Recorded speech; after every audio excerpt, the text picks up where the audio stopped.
السلام عليكم ورحمة الله تعالى وبركاته.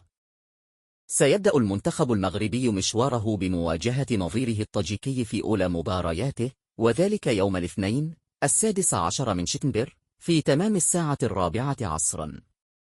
تعتبر هذه المباراة الانطلاقة الأساسية لمسيرة الفريق في البطولة، مما يلقي على عاتق اللاعبين مسؤولية كبيرة لتحقيق نتيجة إيجابية أمام فريق طاجيكستان الذي يسعى بدوره لتحقيق بداية قوية في المنافسة.